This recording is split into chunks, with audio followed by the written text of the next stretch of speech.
All right, everybody. So what we're going to do today is the good old-fashioned woolly bugger. We are going to tie this basically. I shouldn't even say basically. We're going to tie this the same way um, that it was originally tied. You don't need a lot to it. Um, you don't need to make it all fancy and flashy. You can always add that later. It's not a big deal to add a little bit later. So we're going to go through the very fundamentals of a woolly bugger, and we'll go from there. So what I have as far as a hook is concerned in the vise is a a size 6 hook mustad, 5 long hook. If you're not familiar with reading this, so it'd be 2 times heavy, which just means the hook is a heavier gauge wire.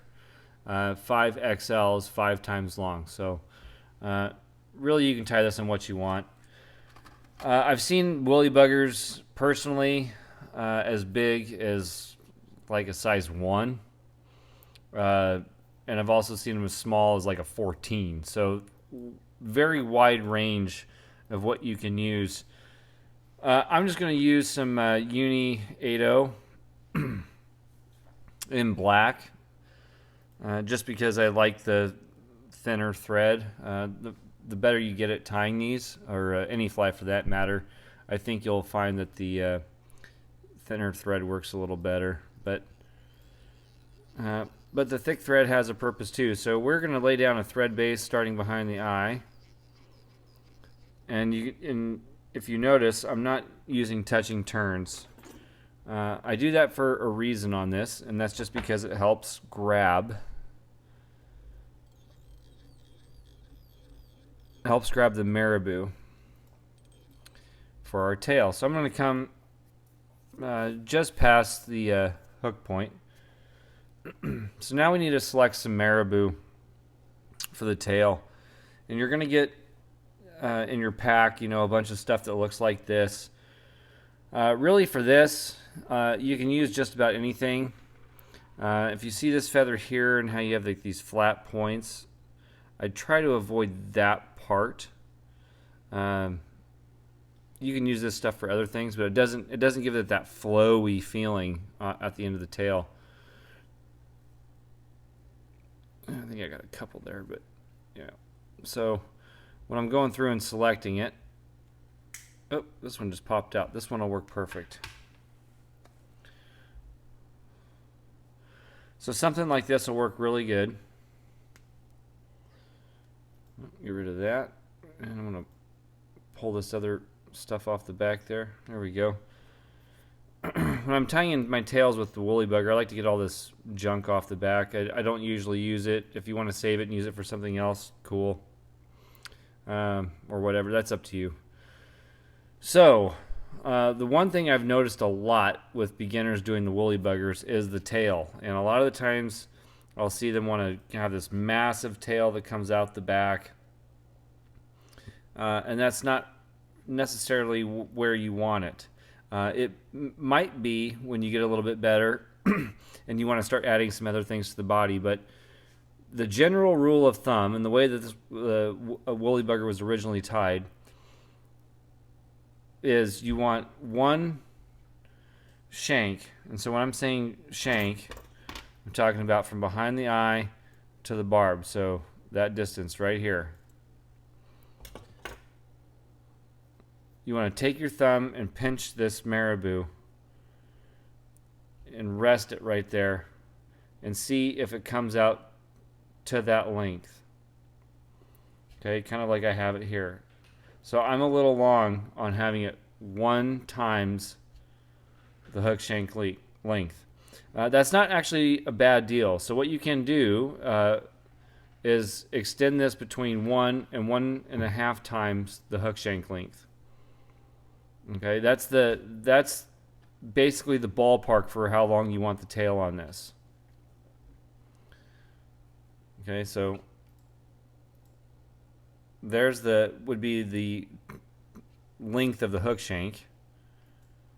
And if I wanted to add about half of that hook shank length, I could just literally move my thumb to the back position where my thread is. I could pinch about halfway and that's about 1.5 times. And just kind of collect that. And then set it out the back. Okay? When you're working with marabou, it's always beneficial to wet your fingers or dip the marabou in water so you don't have all this fluff. Okay, so I'm actually going to do that now, and I'll retake my distance so that I have something like this. I'll retake my distance. So there's one. I pinch. I come up half the shank. I pinch. And now where my thumb placement is, I'm going to line that up with my thread. And now I have my distance on my tail. Does it matter which way this lays up or down? It can, depending on how bushy your tail is. For me personally, I like it laying flat, something like that. I think it gives it the best action in the water. And now we're going to wrap. So I'm going to bring one wrap over the top, straight down. I'm going to bring one wrap just in front of that thread wrap, straight down. And I'm keeping some pressure on this one. I'm going to do one wrap to the back.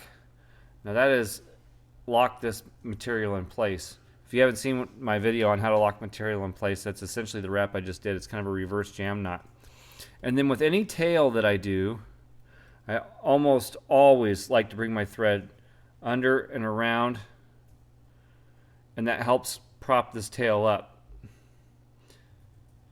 And I'll bring a wrap over. And now we want to capture most of this because we're going to add a chenille body to it, but we want the body to be even. And the best way to do this is to literally just wrap this material in on top. Now you can see that I'm spacing my wraps out here. I'm not super worried about the consistency of the underbody at this point. We're going to fix that in a minute. And you can see how I'm using my thumb to kind of work everything. We're going to bring it all the way up, right to where we started. We got another wrap to go. Perfect. And then we'll just come in and trim that out. If we're going to tie this the classic way, which we are going to, we're going to need to tie in our wire next. For a size hook like this, a number 6 that I'm using, I want to use a medium copper wire. If you get down into size 8, 10, 12, or lower, I would suggest going with a small copper gauge wire. If small is all that you have, then go ahead and use that. Don't think that just because you don't have the right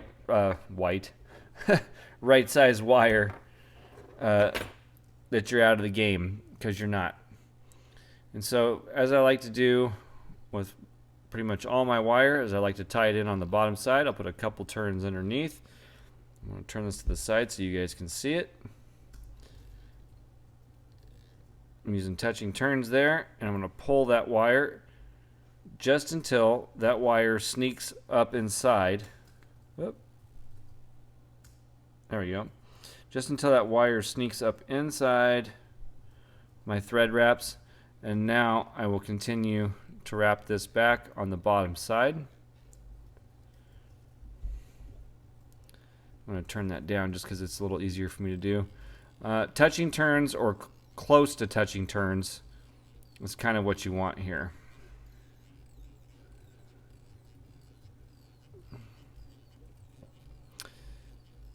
And it takes a little while when I'm using the smaller thread. I just like the 8/0.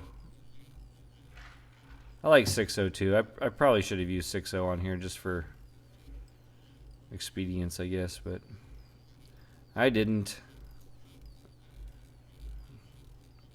Sometimes you get set in your ways with thread. And we're going. All right.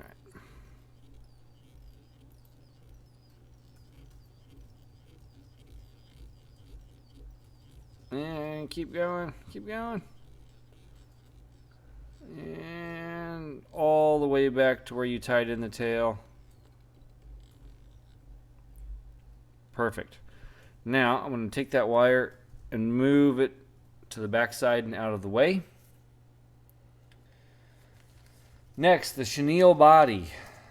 So what you can do a Woolly Buggar in any variety of color. So don't think that what we're doing here or what I'm doing here is the only way to do it. But I am going to use just an olive chenille that somewhat matches my marabou tail. And I'll take probably about 5 inches or so off. Now when you're wrapping in your chenille, don't wrap it in like this. Take your fingernails. I'm pinching with my right. I'm going to take my left. This is because I'm right-handed. I'm going to strip all that material away to expose the thread that's underneath.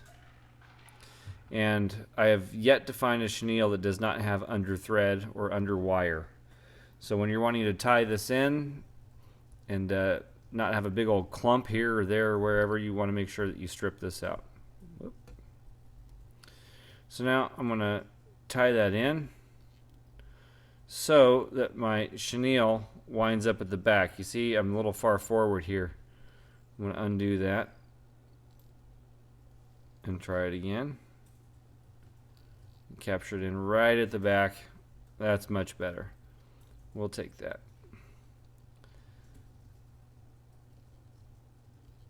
And I don't worry too much about when I wrap that string in that the chenille's on, except that one started going crazy on me. So I licked my fingers and tied it in. There you go.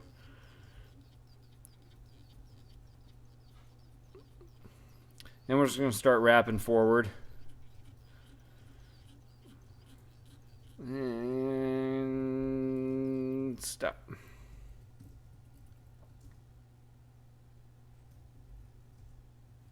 Next, we're going to take the chenille and we are going to wrap it away and down. This is away from us. I'm going to pull it over the top, and every time I do that, I'm going to kind of stroke that chenille back a little bit. So I come down to the 6 o'clock position or thereabouts. I'll stroke it back. And on these Woolly Buggars, if your chenille is, if you can see the that thread that's through there, so you're getting these little black alignments, don't worry about that. All you need to worry about is that it's staying even. That's what you need to worry about. You want nice, even wraps. Take your time to do it. Don't get crazy. Each time you come around, pull it back.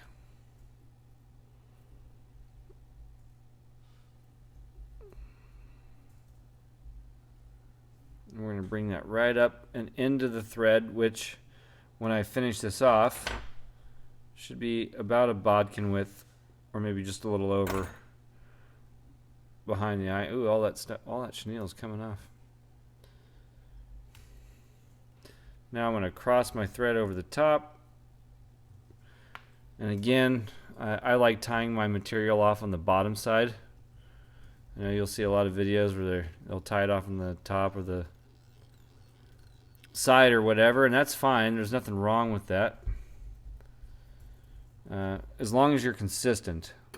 So wherever you want to tie it in and cut it off at, it's fine. Just make sure it's consistent. You're doing it the same place, same way every time. That's how you start to learn how to build nice flies. Alright, so now that I've wrapped that in and kind of started my head here a little bit, I am going to go back just a touch into this. There we go. And so my head is still, we got about 2 bodkin widths or so behind the eye, and that may change if you're using a smaller hook. That might change. So For Wooly Buggar hackling, you can use kind of really whatever you want. I actually just have a Wooly Buggar pack here in olive. You know, for these guys, I do kind of tend to like this more of like a Schlappen style feather, which is what this would be, as opposed to like the actual like thinner hackling. You can see how like those splay out. That's almost more of like a dry fly effect kind of. But this stuff here is way webbier. It tends to stick together a little bit better, which is actually what I want, or at least what I like. So I'm going to pull one of those guys out.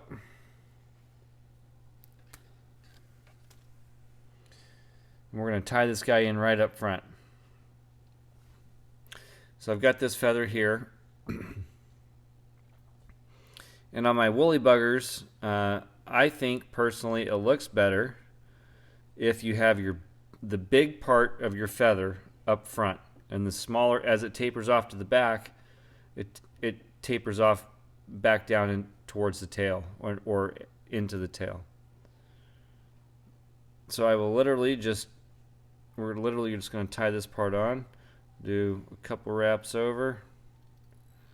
On one side, I'll pull this feather back and everything with it, pull it back. Tie a couple more wraps in. And now I can trim this guy out. Okay, here's where it gets a little tricky to tie the original style. So what we're going to do is we're going to do a technique called palmering. Palmering, all that means is you're wrapping this hackle around the hook. And you see how that's all kind of webby there. I'm going to actually, I guess, pull my feather out. I guess I didn't have it as well as I thought I did. That's alright. Not a big deal. We're just going to do it again.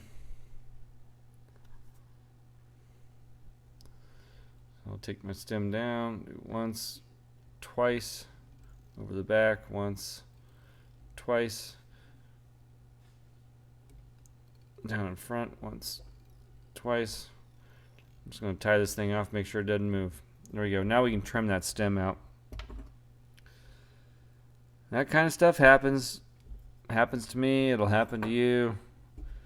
Even as you get more seasoned, it's going to happen. So the goal here is that we're turning this evenly around the hook shank, and we're just going to slowly start to take it back. And as we do, you can actually kind of follow the well, those are some big fibers.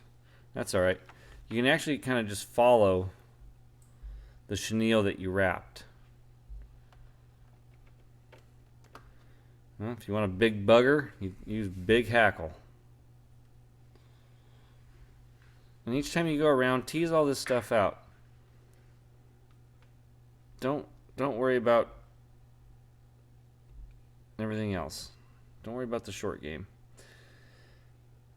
When you get to the back here, as I'm at now, we're going to take this wire, and we need to be going the opposite direction. So if I'm taking this hackle and I'm moving it to the back, that means I'm moving the wire to the front. Okay? And that's what we're going to do. However, I need to switch hands so that this wire crosses over this hackle.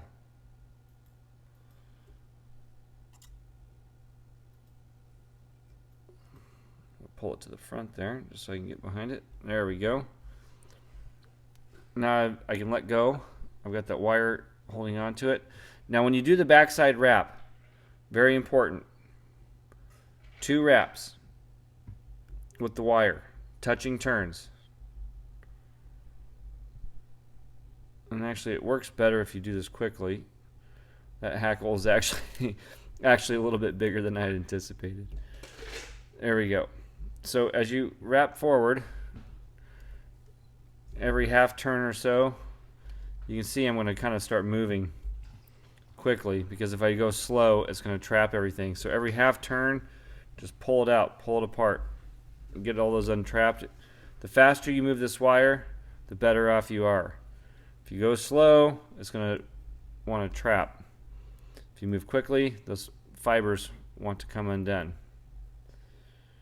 And Boom. We're up front.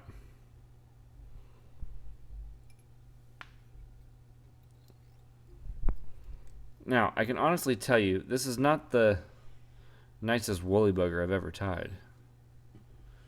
And quite frankly, that part doesn't matter. And I'll explain that in a minute. So once you have your wire up front and your thread has captured the wire, you can just helicopter this big guy off here. Just like so. And now you can actually come into the back, take your scissors, and trim that out. And you can start drawing all this stuff to the back. Now you'll see some really nice woolly buggers. Here's one I tied on a tube. And you'll see it's much shorter hackling here. Okay? If you can get yours to look like this, awesome. If yours looks like this, awesome. Okay? Don't worry about it. Now what I'll do is I'll grab all those feathers, I'll pull them back, and I'm just going to start working my thread. I'm going to work it back. I'm going to kind of come through this wire until I get to the back. And I'm literally just going to start wrapping back and forth, capturing all that wire in. I add the 2 wraps of wire up front just to make sure that my wire somewhat stays in place as I'm going through, especially up front. If you don't add that other wrap, especially as a new tire, this whole front part of the wire is going to want to shift and pull forward, kind of slide off. So don't be afraid to add extra wire. It's not a big deal. This is not a how nice of a woolly bugger I can tie. This is a how many fish can I catch on this woolly bugger.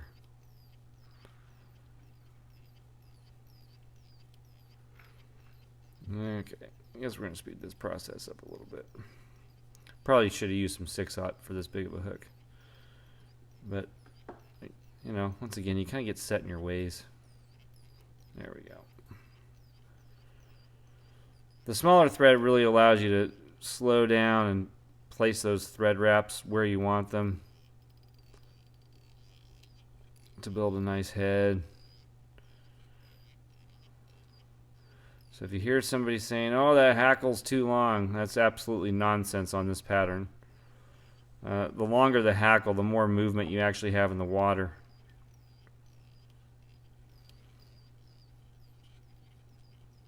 Now would I use this big of a hackle on a size 14? No. Boom. Now I've got a nice little bugger head. Got a nice little tail. It's all going to flow back into that tail when it gets wet. At this point you can just whip finish. And I like to whip finish these guys and most flies right at the back. I don't like going to the front just because your thread tends to want to slide off the front and down onto that eye. Pull it up, trim it off. You can kind of play with it a little bit. Yeah, now that's actually an effective woolly bugger. Does it look as pretty as all the others? Nope. That's not the goal here. The goal is like I'm doing now. When I wet this, does it all flow together and into that tail? And it sure does.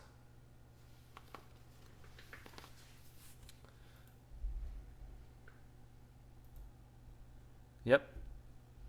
That's a good woolly bugger right there. It's nice, it's bushy, it's going to flow, it's going to pop open, it's going to expand, it's going to do all those things that a woolly bugger is supposed to do. So there you go. That's how you should tie your woolly bugger as a beginner. Don't worry about making it perfect yet.